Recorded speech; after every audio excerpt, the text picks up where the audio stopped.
Welcome back to the show. I'm excited to have Parker Lewis join me this week. He is the head of business development for Zaprite and the author of newly published Gradually, Then Suddenly. Parker, it's great to have you back on the show. For those of you who have not checked out our first Coin Stories interview, Parker's whole backstory is there, so make sure to check it out. But Parker, how are you? Doing well. Thank you for having me back on the show. Yeah, I'm excited to talk to you. So let's get first into the book. This is a compilation of articles that you've written. A lot of people are familiar with your series and your writing, but why did you want to turn it into a book? Yeah, so ultimately my goal with writing the series was to help accelerate people's understanding of Bitcoin. And then just over the course of that writing, more and more people would ask me, "Hey, why don't you should really turn this into a book?" And so when I was sitting down to think about how I would do that, I thought about kind of taking all of them and crafting them into something entirely different. But one of the things that I wanted to preserve about the way that I had written them was that each individual article that I wrote, and now in the book, each individual chapter can be read as a standalone, and that that it really the best way to do it was to preserve them, because also the timing of how I wrote them and when I wrote them was relevant. And so I really, I did change them quite a bit to improve the writing and to knit them together, because, people would typically send one article or essay, and in this kind of format, they can have everything in one place. I've better knit them together to tell the story kind of in a comprehensive way, but also still preserving those two things, which is somebody can go from one chapter, they don't have to go to the next, they don't have to have prior knowledge, because sometimes it can be daunting to, tell someone, hey, read this 350-page book if you want to understand Bitcoin, and Bitcoin itself can be daunting. So people can really choose their own adventure with my book and can kind of take it more in bite-sized chunks, while also kind of having the benefit of a lot of things that have happened historically, particularly in that time frame of 2020 to 2022, and the Fed ultimately printed another $5 trillion or digitally created $5 trillion. And I really wanted to preserve that history because it does actually help somebody accelerate their understanding of Bitcoin. So part with the book, I think I can reach more people by having it in book form. There's just a certain number of people that you can send an essay online to, and the actual experience of holding a nice book in your hands and having it on your coffee table ultimately kind of, in my view, will help reach more people. And that's what my ultimate goal is. Yeah, sure. Well, I think you'll do a great job with it. These are very digestible chapters, and I love the choose your own adventure. I want to explore some of the themes that you discuss. A lot of them are sort of recurring. And the place I want to start with is incentives. You shine a spotlight on how the incentive system is really broken in our fiat system and how Bitcoin fixes it. Can you talk to me about how do you explain to people who don't understand the financial system? You've had a lot of experience with Wall Street. You know how the sausage is made. How do you simply explain what the incentives are that have led to so much wealth concentration and extracting wealth and resources from the working class to the people at the top versus how Bitcoin changes that? Well, one way that I would kind of start explaining that, and I touch on this in probably two chapters the most. One is Bitcoin is the Great Definancialization, which is chapter 5, and then Bitcoin is One for All, which is chapter 16, the last chapter in the book. But the way I think about the fiat system most holistically and its contrast to the Bitcoin system is that in the fiat system, the money supply is centralized, and that causes every layer of the economic system to centralize around a monopoly of money, which is the Fed. And that the contrast in Bitcoin is the nature of its decentralized money supply. Ultimately, I think about it as kind of wealth emanating from the center. Bitcoin gets more and more decentralized over time, and in a way that can't be co-opted or corrupted. At the next layer down, though, the way I think about it is that in the fiat system, you can get money one of two ways: either by delivering value to other human beings in the economic system, or when the Fed decides to double the money supply like it did in 2020 and 2024. And the way that they do that is functionally buying financial assets. Who has financial assets? Very wealthy people. And so it stacks the deck against people that are either on the lower end of the economic spectrum or just entering the economic system. And in Bitcoin, there's only one way to um, to get Bitcoin, and it's by delivering value to somebody that already has it, or by mining it and producing it.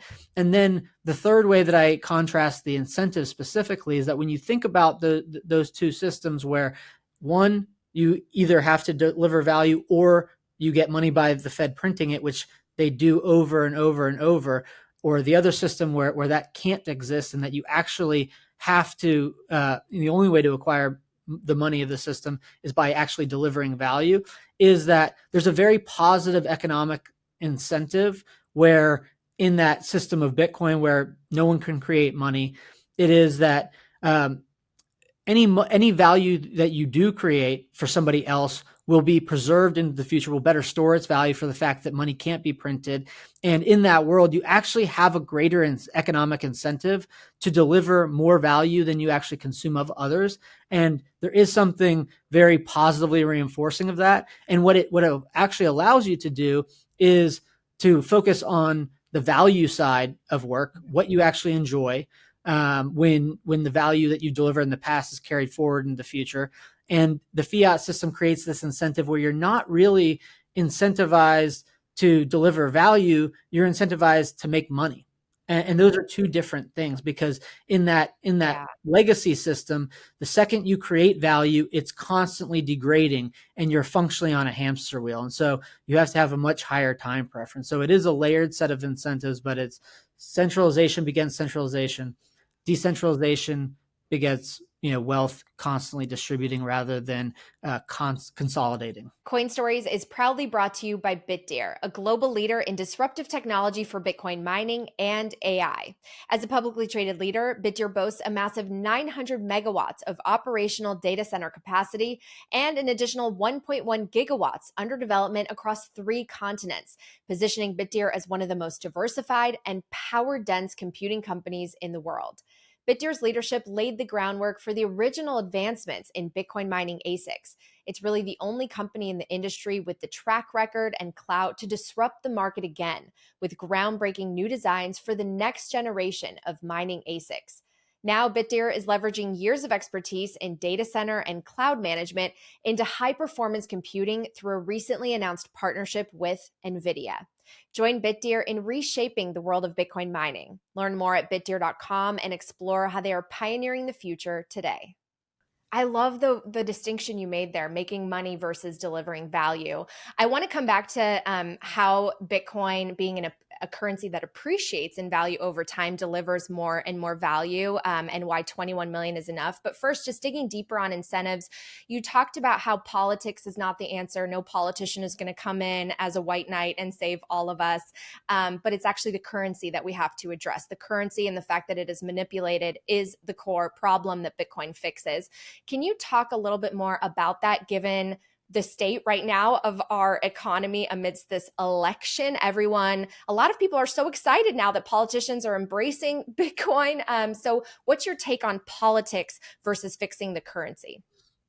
Right. So I do think this is a very important point that I think allows for Bitcoin to not just be apolitical in the sense of how it works from a structural level, but that you know I think sometimes people can look at Bitcoin and look at its properties and say, oh, it's more this side or that side. The beauty of it is that and one of the things I talk about in the book is about how Alexandria Ocasio-Cortez at the 2020 Democratic National Committee talked about these massively expanding wealth extremes. And so it's like everyone generally agrees that that is a fact and that it's a problem. But neither of them can actually put forward a solution. And what I talk about in the book is that that's actually a really good thing, because the last few nights the Republicans have been talking about inflation, inflation, inflation. Everybody knows that inflation is a problem and that it's particularly hitting people hard and, in my view, suffocating people. at the grocery store and at the gas station. It's other places too, but those are two things you have to consume every single day, no way around it. And food at the grocery store is at least 50% more expensive than it was 4 years ago. While and I encourage people to start paying attention that whenever someone talks about inflation as a problem, they never, or very rarely, unless they understand Bitcoin, they never connect it to the printing of money. Mm-hmm. It's the most obvious. Mm-hmm. And so when you live in this world where you have extreme wealth gaps and extreme polarization from a political perspective, imagine trying to anchor a solution to one side or the other. You're never going to get there. And the great thing about it is that they can't fix it. And that the solution is already there, and that it's Bitcoin, and that when people start to think about, well, how do we fix food at the grocery store being more expensive, you have to take away the money printer. It's the only way. And that the problem of printing money is not just food getting more expensive at the grocery store.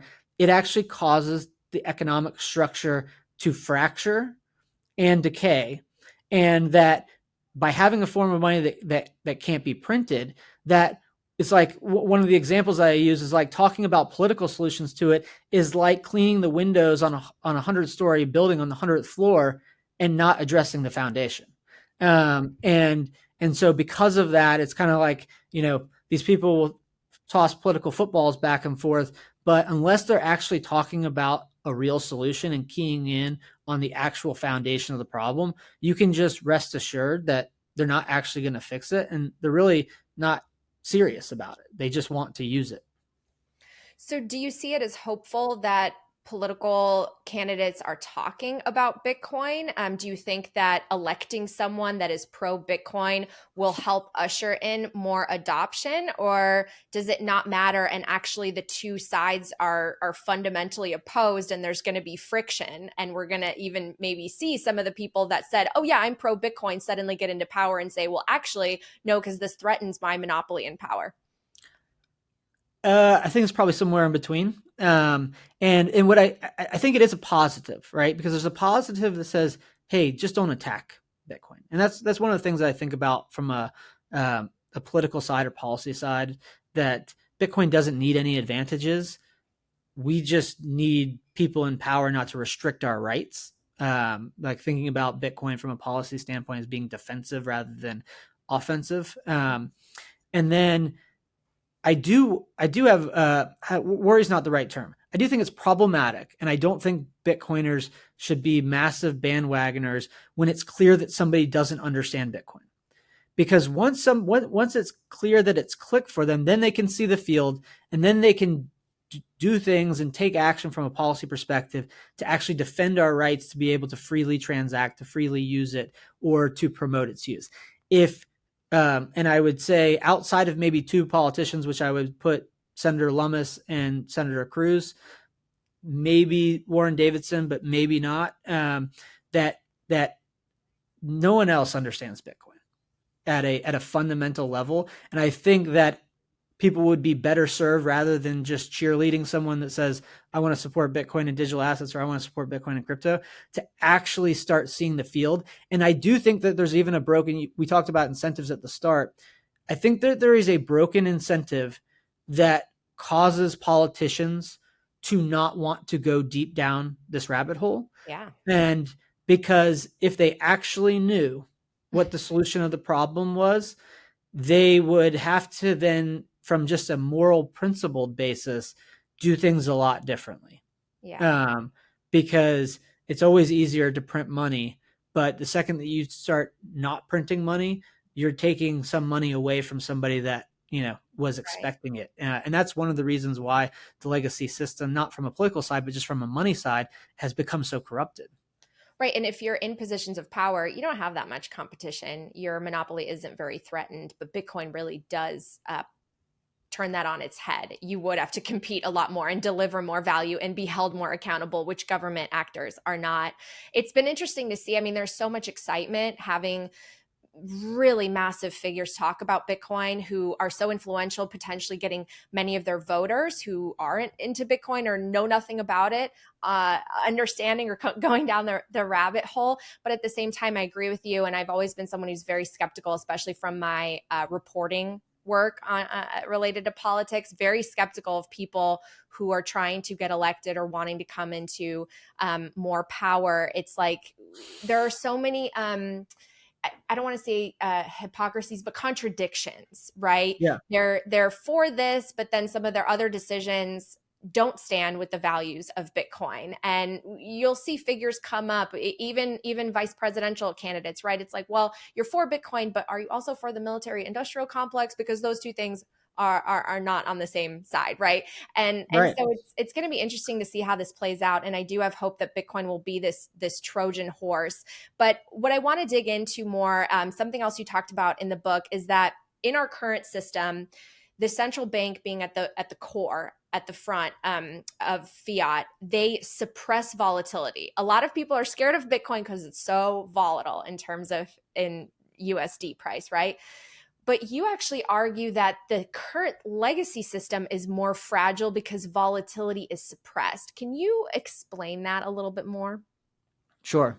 Um, so, one of the analogies to think about that's often used is letting a forest fire burn, such that you can have a lot more intermittent fires that run their course, and then you avoid the larger fire that then exists if you've actually suppressed kind of all the smaller fires. And so I think in this case, when we apply it to our economic system, what's functionally happened over the past 4 to 5 decades is that whenever imbalance became clear, and as the market started to correct, as the business cycle started to correct, the actions that the Fed takes is to every single time print money to, quote, stabilize the system. And what they are actually doing is allowing imbalance to be sustained. And so each time, if you add that up over the course of decades, of like when the system is actually trying to heal itself, basically eliminating imbalance, Yeah. if you introduce an exogenous force to prevent that imbalance from being eliminated, that smaller period of volatility, then what you are going to get at the end of the day is basically all of that volatility just bubbling underneath the surface. And the greatest example of that is the financial crisis, the 2008 financial crisis, but it never goes away, right? So if you think about the lead up to the financial crisis of being all of these smaller fires not being allowed to run their course, and then the massive blowup being the fire you can't control, what do? They do the same thing that they had been doing over decades, but just on more massive scale. So they had to print 3.6 trillion. They suppressed that volatility. Well, it doesn't ever go away if you suppress it, if you don't let the fire burn. And that in the Bitcoin world, every time Bitcoin might rise too fast, that is also imbalance. Bitcoin gets to a point where it can't be sustained. When Bitcoin went from $1,000 to $20,000 over a year, it could never be sustained at that level. That you can think about that as economic imbalance. Mm. But because Bitcoin's a free market, because nobody can manipulate it, now potentially certain small, individual actors over a short period of time. But in terms of the system in aggregate, the system eliminates the imbalance, Mm-hmm. and that's the fire being allowed to run its course in the interest of the long-term stability. And so it's this contrast of basically the Fed and the legacy system avoid short-term volatility that creates greater long-term volatility. Bitcoin allows for short-term volatility, and in the interest that creates actually long-term stability. And that in a system that you can't eliminate, in a system that you can't manipulate, and that you can't control, that you ultimately get this system where moral hazard is eliminated. So Bitcoin is the system that's devoid of moral hazard. The fiat system is basically built on moral hazard. And so when you think about the foundation, would you rather, to allow short-term volatility in the interest of long-term stability, or the opposite? And so it is this great contrast. Right. We're building up to a massive wildfire because we haven't been cleansing the malinvestments. They essentially have outlawed recessions. A lot of people have thought that one would manifest. It hasn't yet. Which actually made me think of another question. You talk so much about QE in your book, and there was at one point where you posed a question, like a supposed question that a viewer or listener might have, of what would happen essentially if the Fed didn't respond, if the central bank didn't respond with QE in the financial crisis. So you said, sure, it was a crazy experiment, but the Fed had no other choice, right? Just imagine all those on the lower end of the spectrum that would have lost their jobs if not for the Fed's actions. Without a job, the poorest on the economic spectrum would have been far worse off and would not have even been able to afford a home. So it kind of begs the question, like, what would have happened if we had no QE, or if right now we sort of allowed the bubble to pop? What would that look like? Because I know that everyone looks at Bitcoin as this life raft, but we don't really want a deflationary bust that triggers some sort of a revolution, a Great Depression. Well, how do you make this sort of a smoother transition? Is it just going to take time? Or, I mean, do you advocate for the government just stopping QE no more? Well, there's two. I'd say there's two sides that I could answer that with. That I think in the end, there is no avoiding um, the economic instability and disruption and potentially depression that's coming, because we've lived in this world of excess that's been so manipulated and that is so detached from reality, that that system is in its kind of final chapters. So you could say, well, the furthest off that we could delay that point, the better. So that would be the argument that would say, hey, you should keep printing money Mm-hmm. because you've been doing this so long, and it will push that out furthest probably. So kind But of the choosing hyperinflation almost over the bust, the Well, painful. I would say in either scenario we'll run into hyperinflation, because if they don't print money, um, then the entire credit system collapses and you Yeah. can't coordinate economic activity, and then goods become scarce because the companies that require credit to be extended to actually deliver their products won't. And so in either scenario, you're damned if you do, damned if you don't. That was part of my conclusion as to why Bitcoin is necessary. It's that this other system is so broken it can't be fixed, and the only way to actually solve it is introduce something that actually works to replace it, another system. And so I think that I don't really. I mean, that's why I would never want to be the Treasury Secretary or um, the head of the Federal Reserve. They created this mess. You know, they need to sleep in the bed they made.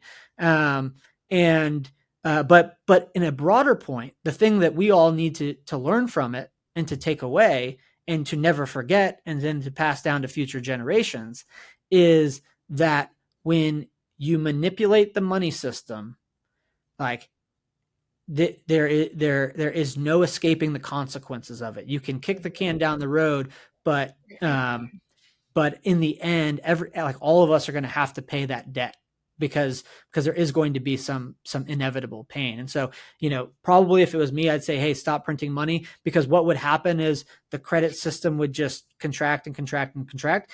There's still be real economic resources out of there. And I think that's one of the things that becomes very difficult for someone, and I can understand it because everybody's human, this weight of I have control to be able to print money. Mhm. And if I don't, then everyone's going to look and point the finger at me, even if I don't believe it's the right thing to do. Right. I have to do it. Ben Bernanke, I don't know if I included this quote, but I think I did, where he says, I can recognize, and this is back, Ben Bernanke hasn't been Mhm.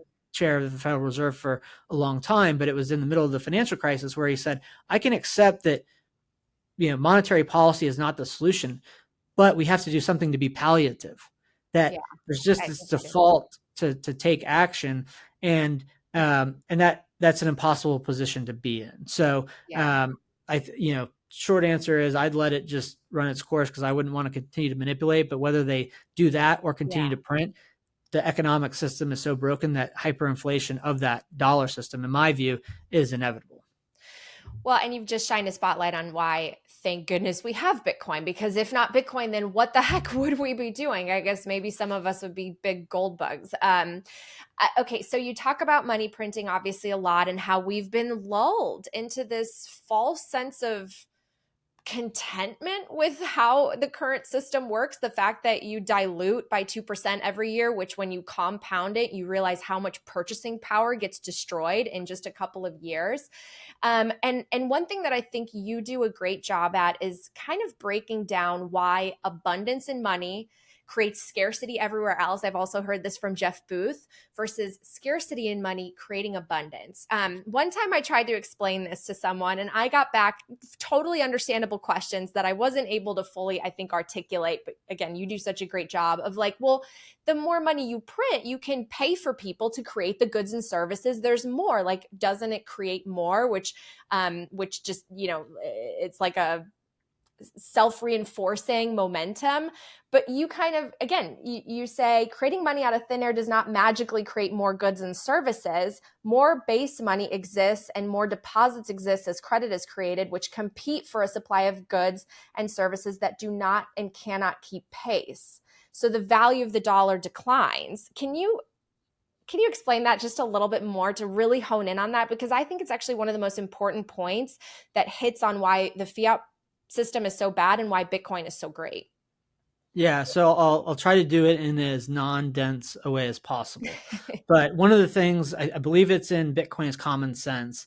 I have this chart where I index the change in the money supply to the change in the civilian labor force, and the civilian labor force is employed and unemployed added together. So if people are losing their jobs, they're still counted in the number.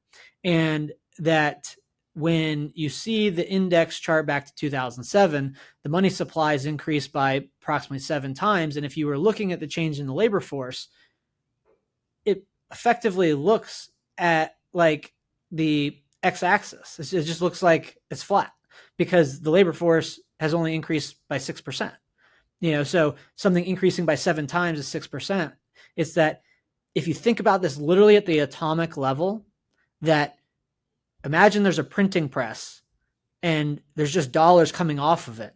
Does that and can that create more oil? Does that or can that create more power, cars, air conditioning, medicine? No. So, and it doesn't in practice. So what it functionally does is it introduces more money that compete for the same goods and services, but it doesn't do it ratably. And I think this is one of the things that people miss when they think about, well, they printed 10% of money, so everything just becomes 10% more expensive in dollars, and that this can go on forever. What actually happens in the real world is that the when you think about the balance of who holds the money, imagine one day there was a certain distribution, and then from 2020 to 2022, the Fed functionally doubled the money supply. The distribution of that money is now different. The economic structure is permanently altered because the people who can allocate the money is not the same as what it was before. And that the net effect of that is that the money distributes in non-normal ways, non-ratable ways, non-proportional ways to how we had gotten to that point. And what that means is that price signals start to go out from that point that cause all sorts of relative value to shift, not because the preferences of the economic system have changed, but because the system's been flooded by more money. Mm-hmm. And that when you start to, as a business, look out and say, well, my costs are rising. Are they rising because there's more competition for my labor, or is it just because there's more money and someone's able to now compete for my labor when they otherwise weren't able to? Mm-hmm. And so that kind of the net effect is that it really creates this massive economic disruption that ends in a state, and also part of that is that the function is also what consolidates the economy and causes centralization. So thinking about it as, if we start from a world of imbalance, like take the financial crisis as an example, and rather than letting the system heal, you print money, then the balance shifts to the people that already had the wealth and the assets. So um, it, it's a concept that is really rooted in this idea that when you print money, it absolutely doesn't create money. What it does do is actually cause it more difficult to create goods and services, because all relative values shift, because the printing of money doesn't get to people that previously had the money proportionally, and it gets there at different times, and it's extremely messy. It's time for a quick break to hear these messages from my partners who make this podcast possible. Next up, Speed Bitcoin Lightning Wallet, one of the fastest growing wallets out there. Speed is a secure, low cost way to send or receive Bitcoin instantly. It's super simple and scores high user ratings. You can even use it to shop gift cards of your favorite brands and earn rewards. Download Speed using the QR code on the screen or the link in my show notes, and use promo code CoinStories10 to get 5,000 free sats. And finally, the why of Bitcoin is easy to grasp, but the how can be so confusing. The Bitcoin Way is a professional Bitcoin IT and security team offering personalized one-on-one support that guides you through cold storage, setting up nodes, inheritance planning, privacy best practices, and more. Don't take my word for it. Take 82-year-old customer Bill's. Give the Bitcoin Way a try. You will be well on your way to owning and protecting the greatest money ever discovered. Set up your 30-minute free consultation today. All right, back to the show, right? And we see that with the working class, which is why I think it's so understandable when you have populism. People are just so frustrated. They're working harder, but they're affording less. And a lot of people are getting super fed up. But it's interesting going back to our politics discussion, because you have leaders or candidates come up there and say, I'm gonna fix this. I'm gonna do something like a 5% cap on rents, which I think the Biden administration just proposed, right? And then you have these debates online because the people who have dug into economic theory are like, oh no, price controls, wage controls, those are the opposite of what will bring about a thriving economy, especially for the working class. Can you maybe break that down, especially since it's more of a current event? I think it fits really, really well into all the topics that you hit into your book. Why does something like that, intervening and manipulating, even with a price cap, why is that harmful ultimately? Yeah, well, a great way to think about this um, is gas at the gas station. So right now at my at down the road, I think it costs $3.20 a gallon. That's the market rate, and we live in Texas, so we probably have cheaper gas than most people. But that if someone in the government, and this happened in Venezuela, I won't I don't know the actual amount, but it was something like, hey, it's 3.20 now. It's $1.60. Then everybody will come and spend more or consume more resources. And that, if you think about it, if the market actually, in order to get oil out of the ground, down a pipeline to refine it, and then have a supply chain to get the actual gasoline to the gas station, if that actually costs, say, $3 or $2.50, and they're selling it to you for $3.20, if you say, well, you business can only get $1.60, yeah, then the only people that will be able to do that sustainably are the very lowest on the cost curve. And so then what you get is a scarcity event, because businesses literally can't produce. And so what you've actually created is economic imbalance. And so when you go to thinking about the practical example of capping rents, you are actually going to create a scarcity event of the underlying resource, because you've suddenly introduced a disincentive to to respond to what otherwise would be market price signals. This Right. is also an interesting thing that pretty much any economist, like it's crazy that, even the most Keynesian economists would look to the Biden administration and say like, you should really not do this because like every economist will agree that this will create that the price controls create economic imbalance, Yeah. and then they create a scarcity event. Well, it is functionally the same. And I think the chapter is Bitcoin is one for all, where I talk about the fiat system, why it's broken. That the Fed is doing this with the money, and so if you were to look at one market, whether it's gasoline or real estate, Mm-hmm. that the Fed is price controlling dollars essentially. So if most economists would agree that price controls and price caps or price floors would introduce economic imbalance, that is what the Fed is doing when they're targeting interest rates, because the only way they can do it is by manipulating the money supply. Yeah. It's just far more problematic, because when you price control the money, you manipulate and create imbalances for every individual market that transacts for that money. And prices are such important information. And so when that core piece of information is so manipulated, it does completely put a bomb into all of our economic activity with one another. We can't coordinate properly. Turning back to Bitcoin for a second, because we've been talking a lot about money printing, making the fiat units abundant. Let's talk about the scarcity of Bitcoin, 21 million Bitcoin. One of the oppositions I've heard to Bitcoin is, well, an economy can't survive on an inflexible supply, and that we need a system that expands to accommodate for business activities.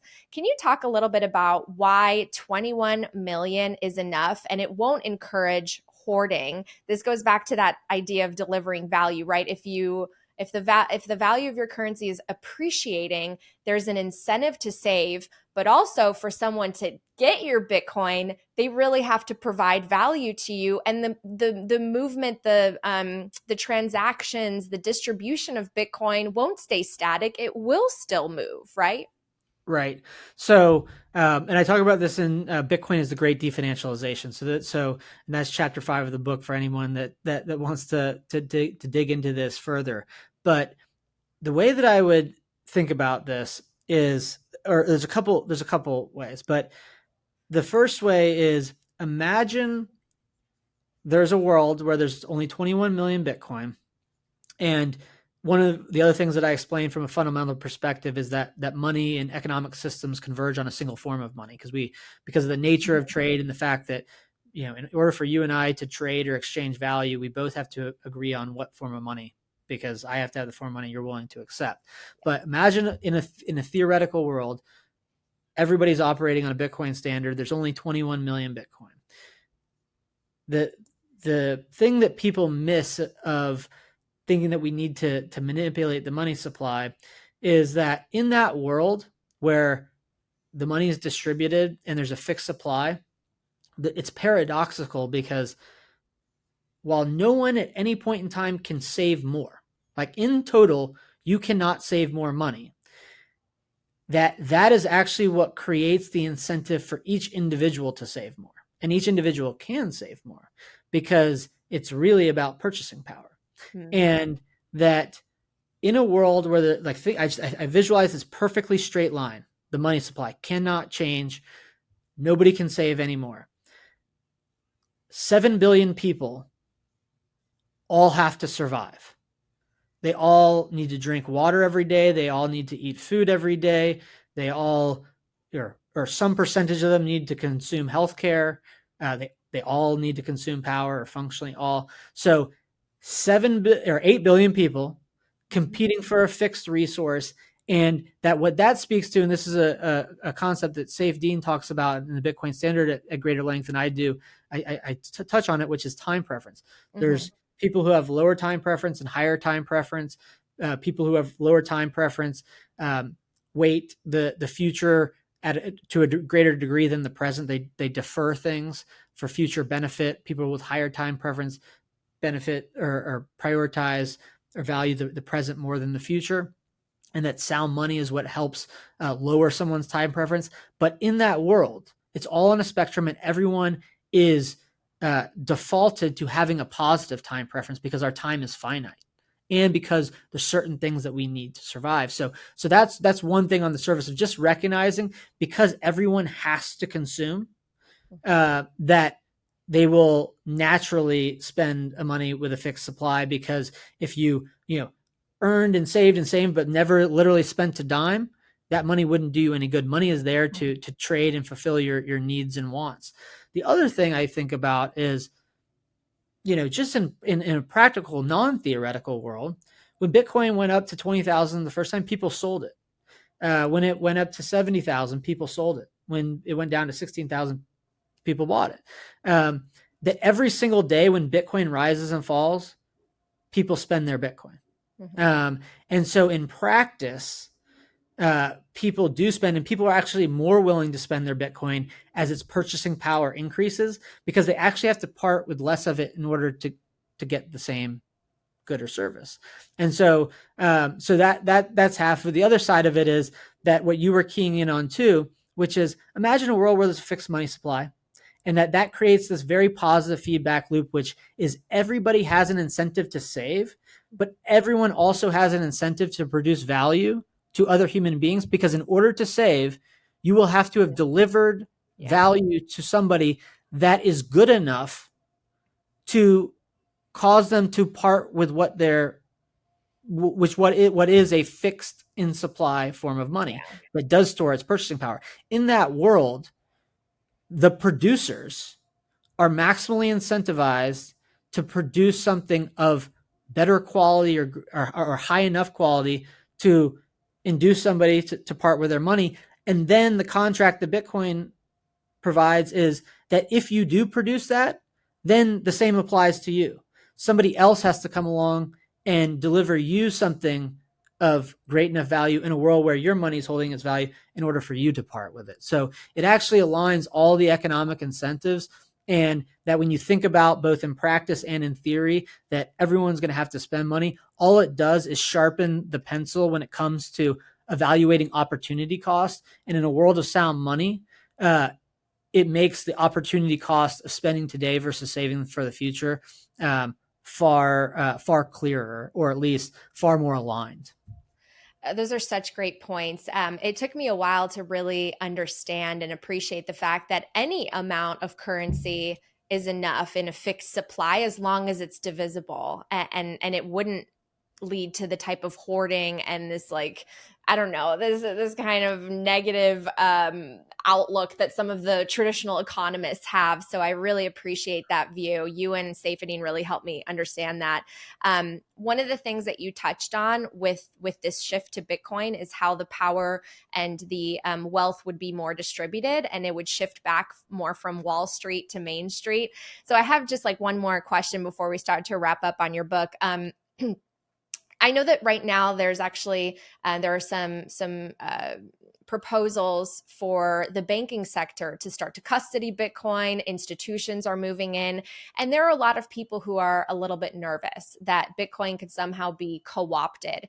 You talk in your book about how actually it's going to remove power from banks. Banks will have to compete more. That Bitcoin will usher in more of like a accessibility and fairness and competition, and it will diffuse some of the power from these too big to fail institutions. Can you walk me through that a little bit? And what do you say to people who are worried that once banks increasingly adopt Bitcoin, that they could somehow try to control it or fight Bitcoiners that are wanting to self-custody? So I think that we always have to be prudent and cautious and skeptical, and being in a thinking adversarially. So I think it's perfectly natural, and to if there are threats to Bitcoin, to call those people out, right? But I also don't really worry about it, because there's a saying that everything is good for Bitcoin, and that I'll talk about why that is in this case. But first, kind of like from a fundamental perspective, that the thing that's different about Bitcoin is the fact that it has a fixed supply. It can't be printed. No one's in control. it can be trusted because we don't have to trust anyone. It's trusted because it's trustless functionally. And that to understand why that's so important in this context is in the legacy system, two things exist. One, it's devoid of moral hazard, and bailouts are inevitable. The second thing is that the money supply and the control over the money supply is entirely controlled by the banking system itself. So to break those two things down, that if you give your money to a bank in the legacy system and they lose it, some bank is getting bailed out, whether it's that bank or the bank that's acquiring it. Yeah. Okay. That can't exist in the Bitcoin world. Why is that important? Because if somebody trusts the wrong bank, then it's wholly on them. And as an example, while FTX wasn't licensed as a bank, think about it very similarly. It was a financial institution that was holding people's money. The people that made the mistake paid the price, and the people that didn't. They still had their Bitcoin. Yes, it might have caused some volatility, but the market learns from that. They say, okay, it's not to say necessarily I can't trust any bank, but I certainly can't trust one that looks like that or does things that does. And the system actually heals and then goes forward stronger because it has more information.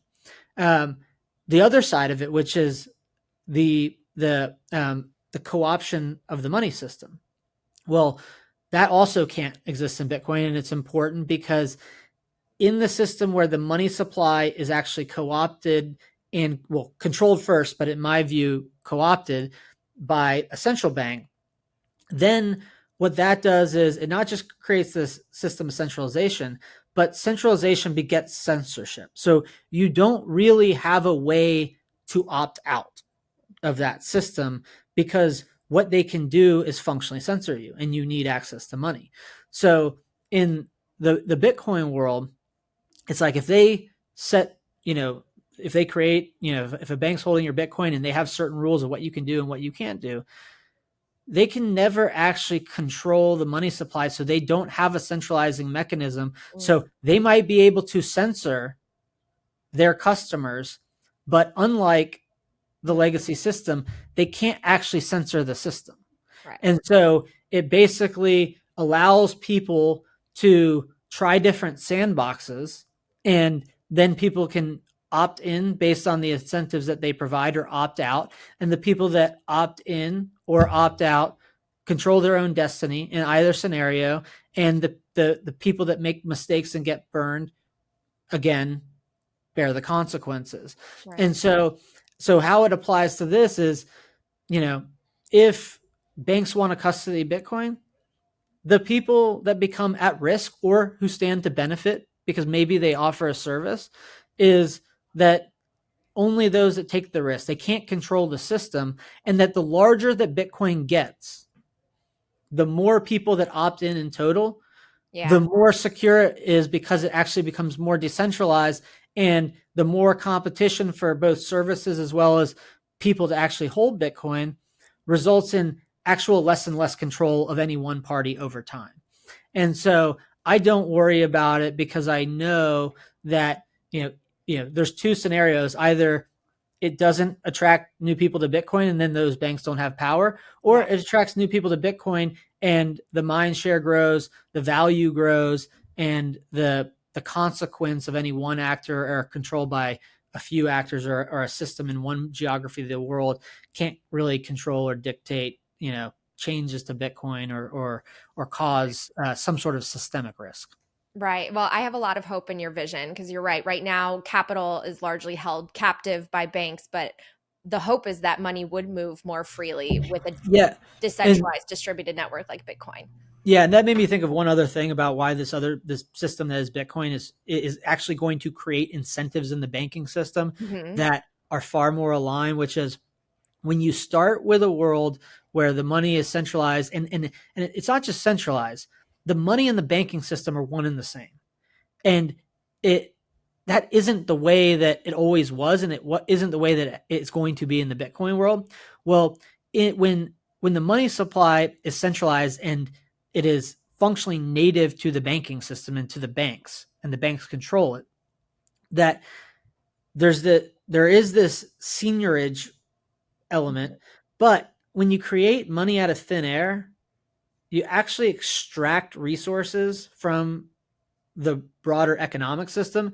And so I have this visualization of, this, the money supply being there in the center, the banks being all around it, basically having this monopoly.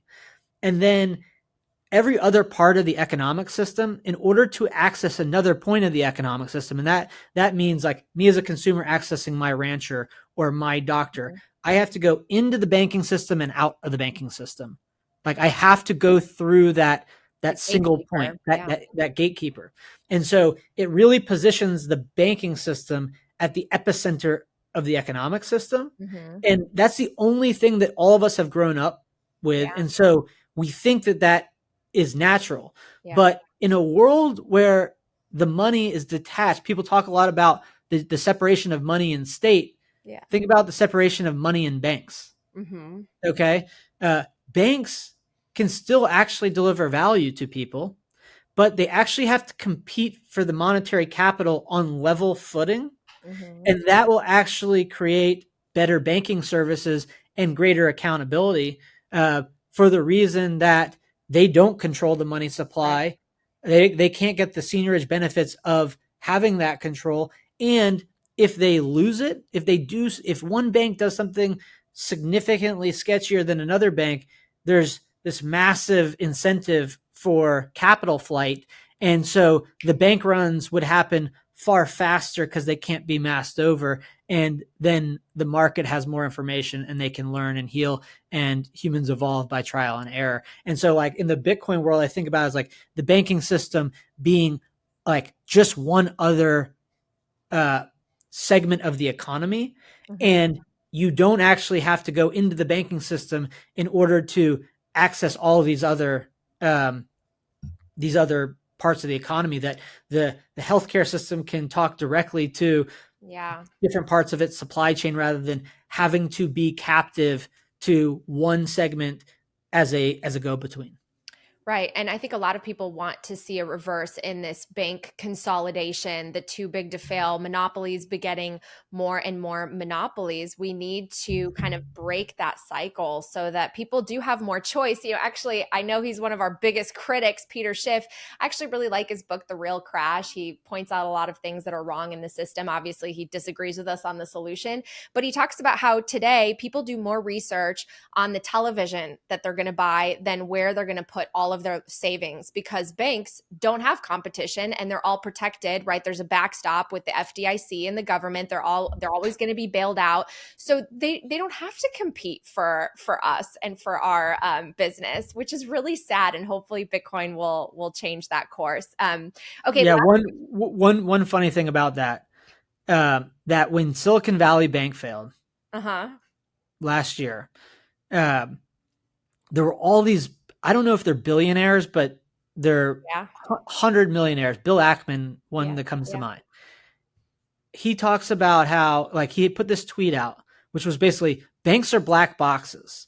Like, I can barely even understand what's going on there, and I'm a hedge fund investor. Like, are we really to expect that average people are going to be able to assess which bank is better or worse? Right. And that summed up everything.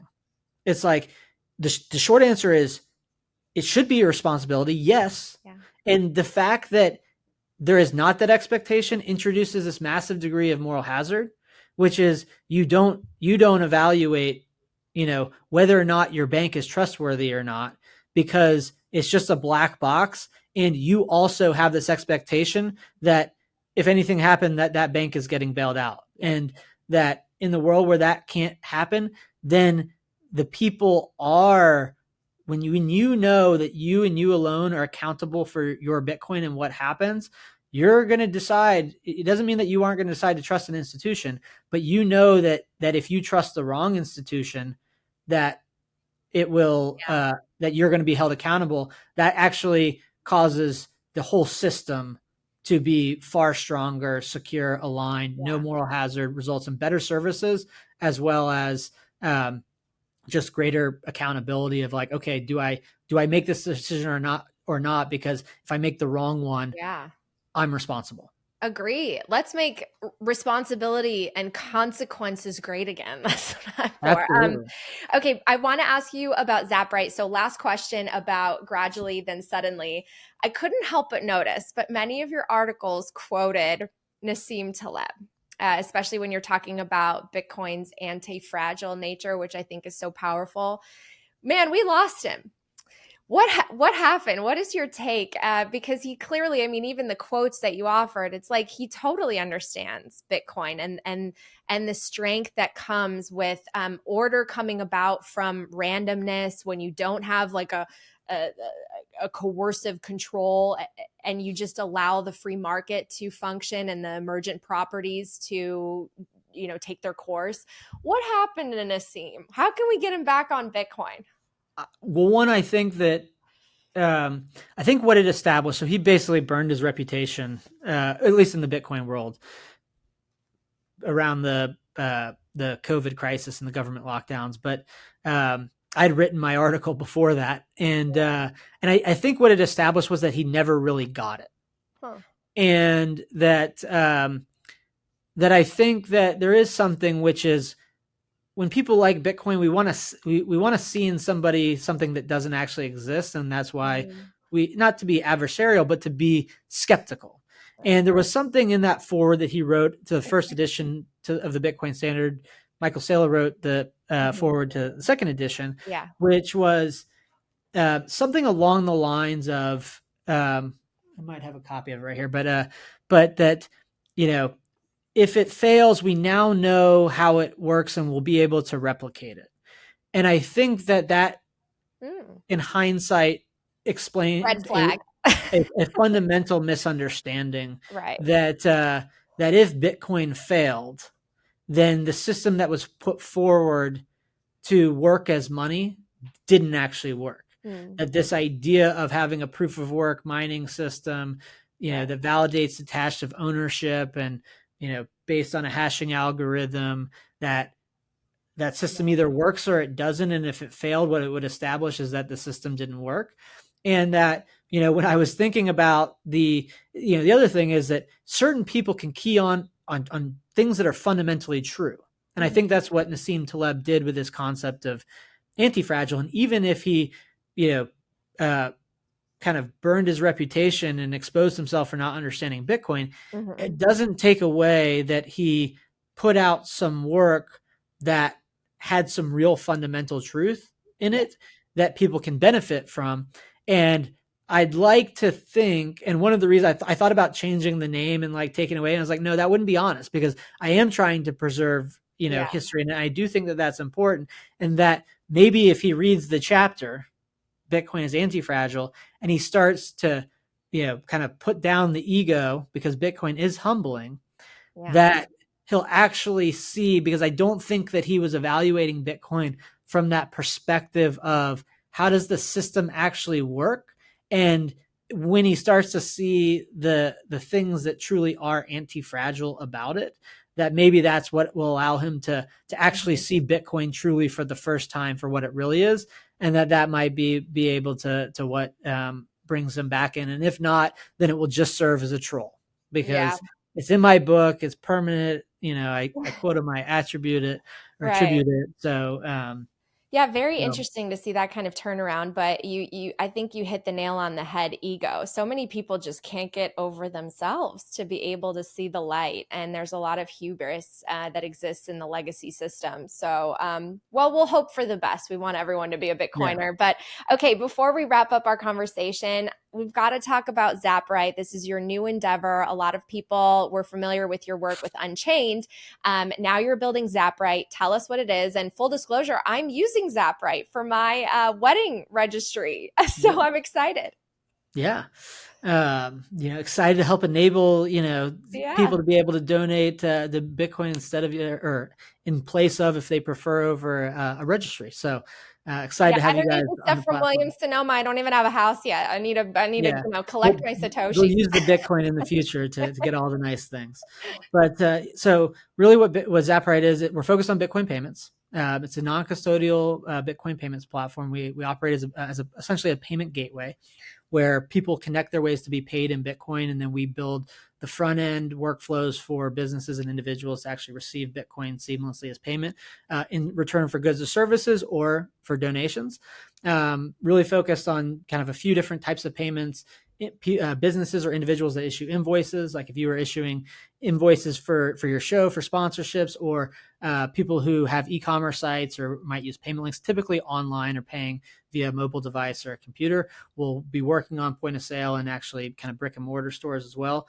But, kind of to take a step back for me, also last year I was talking about previously when Silicon Valley Bank failed, that it was the slew of bank failures last year that really solidified in my mind, or kind of brought to the forefront in my mind that more people need to be accessing the rails of Bitcoin as a payment system, really not a payment system, but a value transfer system, because the legacy system is a lot more fragile than it currently is displaying on the outside. Most people can look and see that the system is broken, and some people might even be able to identify what that is. But what I saw when a $200 billion bank failed functionally overnight was that the fragility of the system and that bubbling underneath the surface is actually a lot greater in scale and consequential, and just kind of clear and present. And so what we're ultimately building is the rails such that when people understand that the Bitcoin stores value over time and why, and that it's functionally related to its fixed supply, that once they get there, the natural logical consequence is, well, what's the best way to get it? And in my view, and it's not the only view, and it's not a scenario where it's like you should only accept Bitcoin payments. There's a legacy rail, but that rail is fragile. It's increasingly susceptible to censorship, and that if a bank fails, that bank is also the rails for all the businesses that bank with it. And so, what we are doing is helping to build out the payment rails of Bitcoin, and ultimately to help enable 10x, 100x, 1000x the number of businesses by lowering the bar and making it easy to do. And so any business or any individual that wants to accept Bitcoin in return for goods and services, that's really what we're there and building for. And we think that more people should do it. But in order to, it's got to be really easy, really simple, and well designed. And that's really what we're focused on. Yeah, that's so awesome that you're building this. Pay us in Bitcoin. Everyone should get paid in Bitcoin. And honestly, it goes back to something you also talked about in the book. So many people take like Visa and credit cards for granted, right? They think, oh, that's final settlement right there. I paid for my coffee. No, no, no, no. There are all these intermediaries. The final settlement happens on the back end, possibly weeks or months later. Someone's taking a cut along the way. Why not cut all those middlemen out and just do, peer-to-peer network transactions? So that's awesome. I'm really happy for you. Congratulations on both your work with Zaprite as well as the book. I will have links to where you can get this and to all of Parker's work in my show notes. So make sure to check them out. And I can't wait to see you in Nashville, Parker. So excited. Thank you for coming on the show. Yeah, look forward to seeing you next week. And thanks again for having me on. Thank you so much for checking out this episode of Coin Stories. If you're listening on the Fountain app, you can show your support and share your thoughts by sending a boost. Last month's top episode was a Bitcoin and macro hangout featuring Preston Pish, James Lavish, Susie Riley, and special guest Luke Groman. At Ryan Reynolds boosted 500 sats and said, "These hangouts are awesome. Please keep them going." I love reading and replying to your boosts, so download Fountain on iOS or Android today and make sure you subscribe to Coin Stories. This show is for entertainment and educational purposes only. Nothing should constitute as official investment advice, and you should always do your own research.